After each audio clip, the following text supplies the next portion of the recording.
All right, everyone, welcome back into another props video. Give me a touch on the top prop bets in the NBA today for both PrizePicks and Underdog. Let's go ahead and get into it. But first, we're going to get into a little bit of a recap from yesterday. We're also going to touch on the top bets just in general that we currently have. So obviously, there's a Thursday night football game going on. We'll touch on some of those bets, some college football bets as well, and then some NFL bets that are popping up for Sunday as well. But we're going to get into a little bit of a deep dive here for this 4-game slate as well. Couple of nice spots that I actually really like with Utah and San Antonio. We'll get into that, but first, a quick recap from yesterday.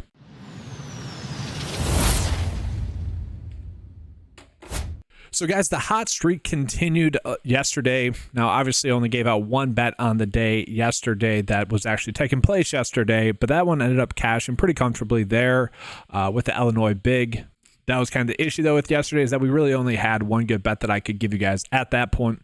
Ace Baldwin Jr. was another fantasy score that popped up throughout the day yesterday that ended up cashing pretty comfortably there as well. But hot streak continues, guys. It's been a great run here. Now 13 for 17 over the past 3 days. And obviously, if you guys use that with the Curry discount, you had yourself a profitable day. So with that, guys, let's go ahead and jump on into the PrizePicks board for the day as it sits right now. All right, so from there, guys, we are still getting some pretty good prop bets. Just in general, we got some for college football here. Miles Price to get under 2.5 receptions, a 57% edge. That's pretty crazy. And now I did look, this could be a little bit of a small sample size where we're only getting two books currently giving us that line, but still kind of crazy. And that's going to be the case for most of these college football prop bets that are popping up in there.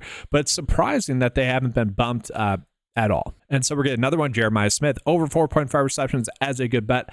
Jalen Warren's the first one for the NFL that's kind of popping up. I actually like this bet a little bit better on Underdog. They're valuing it basically the same, but a lot of his production is going to come from receptions. And I guess it really doesn't matter.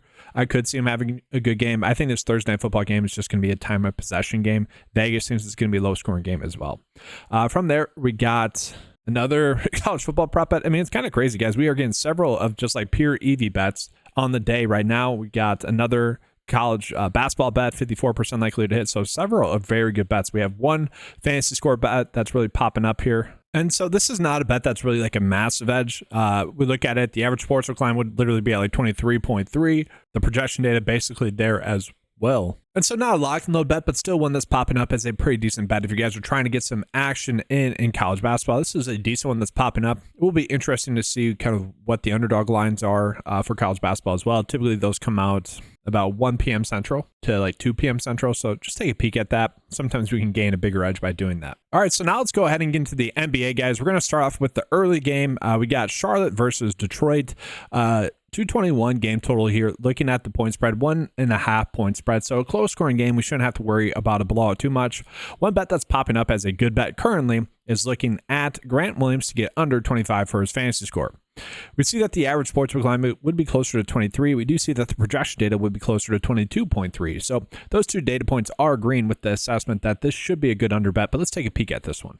So Grant Williams lately has been someone that has been getting a little bit more run due to some of the injuries that have occurred with the Charlotte Bigs. And he's also probably still going to get run here, a decent amount of run in this game as well. And so the data is saying that I'm not really sure kind of why there would be suggesting why he would struggle. Now, time and time again, guys, the day is going to be more right than me. That's just what's going to happen. This could be one where I'm still going to bet, but I might not get as much volume. I do want to point out the game against Detroit. He did have 26 minutes in that game and still played really well. The thing with it is lately he's been playing more, again, because they needed him to, because they don't have really any other bigs to run out. Now, maybe it's just the matchup with Detroit where they do have Jalen Duren and Isaiah Stewart and Paul Reed, a bunch of bigs that they can run out there for defense. But looking at his projected minutes, guys, Grant Williams, if he gets 30 minutes, I do think he'll get the over. So not exactly one that I feel like I have to go out of my way to target, but not terrible. Another one, Brandon Miller to get over his rebounds and assists, 7.5. Not a terrible bet there. 53% likely to hit. It's okay. If you're trying to run out a game stack in this game, you could. A decent prop line difference between how Vegas sees the game and how PrizePicks sees it is Jalen Duren. Just want to call that out. Decent prop line difference there, but nothing too crazy. So with that, guys, let's go ahead and jump on into the second game on this slate. which is going to be the Minnesota Timberwolves versus the Toronto Raptors. Now, the Toronto Raptors are in an interesting spot because they could potentially be getting back Scotty Barnes tonight. Scotty Barnes is someone that had an eye injury. And to me, guys, that's like, would that really limit his minutes when he comes back? I mean, maybe like he needs to get back into game shape. He might not get like 36 minutes, but he'll probably still get 25 to 30. And if that happens, we don't really know what to expect with the rest of the Toronto Raptors because a lot of the production has been predictably because Scotty Barnes has been out. So definitely interesting there. We do know that RJ Barrett consistently averaging this over assist line thus far this season with Scotty Barnes off the court. So Scotty Barnes sits. I don't really get this line here for RJ Barrett. It's just that increased usage that he's had with Quickly and Barnes off the court. So, I wouldn't hate that one, but not exactly one we need to go crazy with. Obviously, the under is favored there, so not exactly one we need to like target. Anthony Edwards to get over 4.5 assists. Again, a decent bet there. Jakob Poeltl, very much predicated on the minutes that he gets. Projected to get 33 minutes, which is right around his average. He should get right around this, so not exactly one I need to go crazy with. Really, guys, this game, I don't particularly like any bet too much. Mike Conley could potentially sit. Dante DiVincenzo could potentially sit. If they sit, Alexander Walker is going to get a little bit more run in this game. He'd be someone that benefits, but that's just a guessing game as I'm recording this. So let's go ahead and jump on into the next game where I think we are going to get some pretty decent edges. And so this game I like the most, and I want to go team by team here. So let's go ahead and start out with Utah first. So Utah could be thin tonight. Jordan Clarkson could sit tonight, and I'm kind of expecting him to sit. If he plays, it obviously makes the bets I'm going to recommend here a little bit thinner, but still not terrible. Walker Kessler is out as well in this game. So we do know that at least. And so looking at, guys, the player that I like the most, who I think is going to benefit the most, is going to be Colin Sexton here. So looking at Colin Sexton, I like really all of his bets that we are getting, and I kind of like his over assist here. And so we're going to see on PrizePicks, it's currently set at 4. Apologies, guys. It's not points. That's going to be the next bet. Or it's not assists. That's going to be the next bet. It's points here for Colin Sexton. So Colin Sexton with Clarkson off the court averages 23 points per 36. Okay, we see his projected to get closer to 30 minutes in this game. And looking at Colin Sexton, guys, he is someone that in this matchup earlier on this year had 23 points in this game, which is, again, right on par with what we would expect his per 36 production to be. Now, will he get 36 minutes? Probably not, but maybe closer to 32 minutes. Again, if Jordan Clarkson's out, that's only going to help. And he has been someone that has been consistently scoring thus far this year as well. So I do like that. I think he benefits a decent amount. And then the other player I want to talk about here is John Collins. John Collins gets a pretty big bump in his usage with Clarkson off the court, and the playing time should be more locked in with Walker Kessler off the court. Okay, projected to get right around 32 minutes, averages about 27. He is someone that definitely gets a big bump. He averages 26.4 points per 36, 10.1 rebounds, 4.7 assists, a 28% usage rate. And so really, all these bets seem to be pretty good. Like his points and rebounds I would like, especially with Wemby out for San Antonio. I think that does help out the bigs here. Whether you want to run his over points of 16.5 or his rebounds and assists, like I wouldn't hate that as well. Like you look at his last game against the Spurs, 11 rebounds, 3 assists, so right on par there. And again, he's someone that does benefit with those players off the court. He is someone that actually wouldn't mind probably for his over fantasy score, depending on where that line comes out to be. Now let's go ahead and jump on into the other side of this game. And the player that I think is going to benefit the most here is going to be Stephen Castle. And looking at it, guys, they could be without Zach Collins in this game. The Spurs, who is a player that I like. If he sits Charles Bass, he's going to get a lot of run as well. But Castle's the one that I want to concentrate on the most. Castle is someone that I like his over assist line that we are getting on Underdog. All right, we're seeing a lot of his lines be grayed out as I'm recording this video on for Underdog. But looking at it, guys, 4.5 assists, I do like the over. Again, this is looking at the potential with Zach Collins to be out, but still the same people that are out. Jeremy Sohan, Victor Wembanyama, those guys are still out. And looking at Castle, he is someone that averages 8.8 assists per 36 with those players off the court, which is obviously great. A 27% usage rate. We see his game log here, 8 assists, 3 assists, 5, 6. I don't really get this line that we're getting from him. I really don't. Maybe it's the last game against Utah. They're looking at that and saying, all right, he only had 1 assist in that game, but only played 21 minutes in that game. Okay, that game was a blowout. And I think it's worth calling out. This game is not projected to be a blowout. It's a 3-point spread.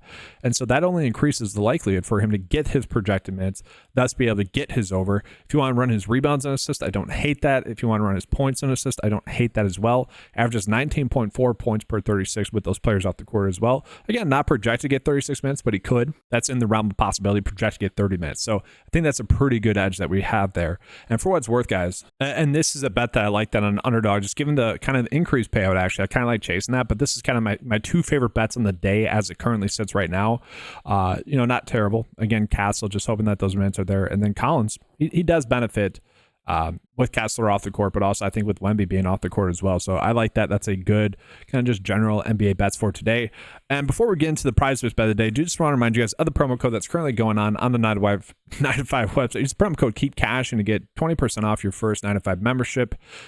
Again, guys, it's been crushing lately. Hopefully you guys have been able to take advantage of that. And so literally, as I was going to make the NBA bet of the day, some of the bets updated. Like Grant Williams, they pulled that fantasy scorer off the board. So I do like the bets that I called out there for Underdog. And I touched on some bets that I'm going to be targeting. Again, I think Stephen Castle is going to be someone that gets an increase in usage and production. I really kind of like all of his lines. John Collins is someone that should benefit tonight as well. And then Colin Sexton I like, especially if Jordan Clarkson is out.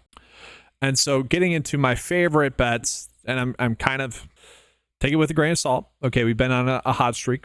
These are bets that don't necessarily have a 54% likelihood or better to hit. Okay, this one currently does. This is a good EV bet. This will probably get bumped. Jaylen Warren, I personally don't exactly love as well. That's one that's popping up. This one is a pretty good bet. And by all means, guys, those other EV bets from yesterday that are still available on the board, by all means, use those. I already got my exposure to those. That's why I'm not including them here. Okay, and I want this to be more for today's slate because yesterday I gave out bets that were for Saturday and Sunday, and I know people don't exactly love that. They want bets for that day. That's why they're watching the video. And so we got these ones, and then these two are off. Okay, these two are off by 2 compared to the average sportsbook line and the projection data likes the over specifically for VJ here. Okay, projection data really likes VJ.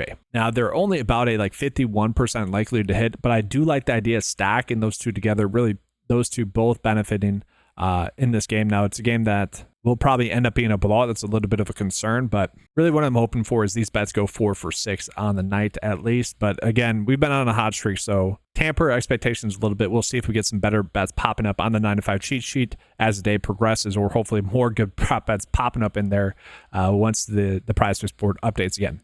But that's going to be all for this video, guys. Make sure to give a like and subscribe to the channel. That does help out a lot. Thank you guys for watching. Good luck with all your bets today. Comment your favorite bet.